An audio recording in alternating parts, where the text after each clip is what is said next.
बिहार में आरजेडी और जेडीयू गठबंधन पर टूट का खतरा मंडरा रहा है। मुख्यमंत्री नीतीश कुमार ने कहा कि वो अपनी छवि के साथ कोई समझौता नहीं करेंगे, इसीलिए डिप्टी सीएम तेजस्वी यादव को इस्तीफा देना ही चाहिए। कांग्रेस पर इस महागठबंधन को बचाने की जिम्मेदारी है। सूत्रों से खबर मिल रही है कि लालू यादव गठबंधन बचाने के एक फॉर्मूले पर तैयार होते दिख रहे हैं। हालांकि आज वो नीतीश पर तंज कसने से भी नहीं चुके। बिना नाम लिए उन्होंने कहा कि कल महागठबंधन का अहम हिस्सा राष्ट्रपति चुनाव में एनडीए के लिए वोट करेगा। बीजेपी के खिलाफ महागठबंधन को बचाने की कोशिशें जारी हैं। नीतीश कुमार और लालू यादव के बीच की दूरी लगातार बढ़ती जा रही है। बिहार के डिप्टी सीएम और लालू यादव के बेटे तेजस्वी यादव के इस्तीफे को लेकर आरजेडी और जेडीयू में क्या कुछ चल रहा है, ये आपको बताएं उससे पहले प्रधानमंत्री नरेंद्र मोदी का एक बयान आपको दिखाते हैं, जिसका संबंध बिहार में चल रही इस राजनीतिक उठापटक से जोड़ा जा सकता है।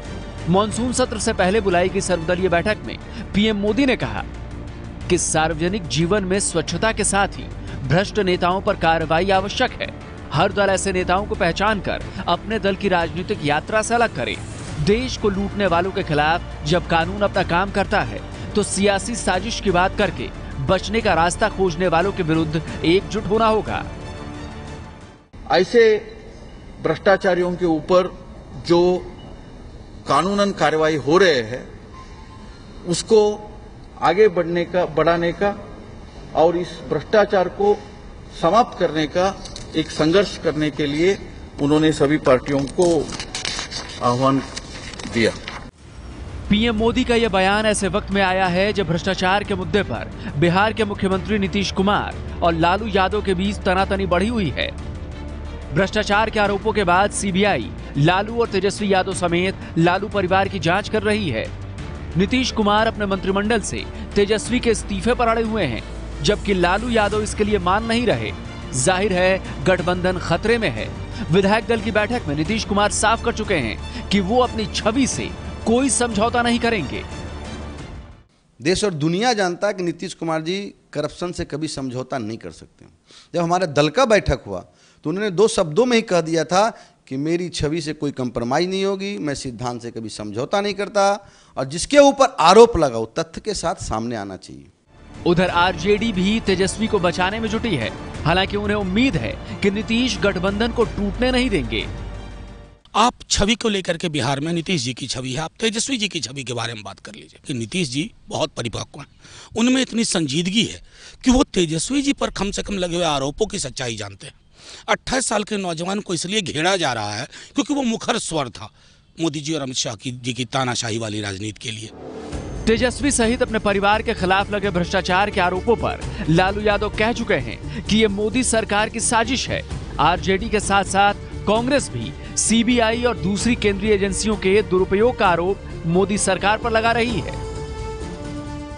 ईडी को, सीबीआई को इस्तेमाल करके नरेंद्र मोदी जी की सरकार और भारतीय जनता पार्टी दबाव बना के उसको तोड़ना चाहती है, जो बिहार का हमारा गठबंधन है। जो तीनों एजेंसी है, सीबीआई, ईडी, आईटी, ये भाजपा के पते से चल रही है और इसलिए हमें इस बात का पता है कि इसके पीछे आशय क्या है। दरअसल विपक्ष मोदी सरकार पर इन एजेंसियों का इस्तेमाल कर अपने खिलाफ बन रहे महागठबंधन को तोड़ने का आरोप लगा रहा है। अब चूंकि भ्रष्टाचार के मुद्दे पर लालू और नीतीश आमने सामने हैं, इसलिए महागठबंधन पर खतरा मंडरा रहा है। सूत्रों के मुताबिक महागठबंधन को बचाने के लिए एक फॉर्मूला निकाला गया है। फॉर्मूला यह है कि राष्ट्रपति चुनाव के बाद तेजस्वी यादव इस्तीफा देंगे। इसके बाद आरजेडी के सभी मंत्री भी नीतीश कैबिनेट से इस्तीफा देंगे, लेकिन सरकार गिरे नहीं, इसलिए बाहर से समर्थन जारी रहेगा। नीतीश पहले ही कांग्रेस से कह चुके हैं कि गठबंधन बचाने की जिम्मेदारी कांग्रेस की है। अब कांग्रेस कह रही है कि नीतीश ही देश को बचाएंगे। इस संकट को नीतीश जी जो है समाधान करेंगे और इससे ज्यादा माननीय लालू प्रसाद जी की जवाबदेही है। उधर बिहार में जारी इस राजनीतिक उथल-पुथल पर बीजेपी नजरें बनाए हुए है। सुशील मोदी ने कहा है कि वो सरकार गिराने के पक्ष में नहीं है, लेकिन भ्रष्टाचार के आरोपों में फंसे तेजस्वी यादव को इस्तीफा देना चाहिए और वो इस मुद्दे पर नीतीश कुमार का समर्थन करते हैं।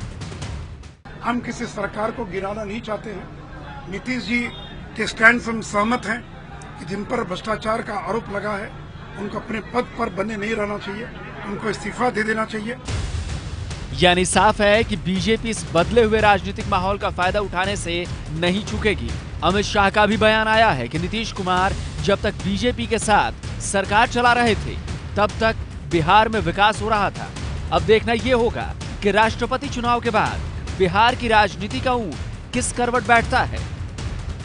दिल्ली से जैनेंद्र के साथ पटना से उत्कर्ष सिंह और प्रकाश कुमार की रिपोर्ट। ये है एबीपी न्यूज, आपको रखे आगे।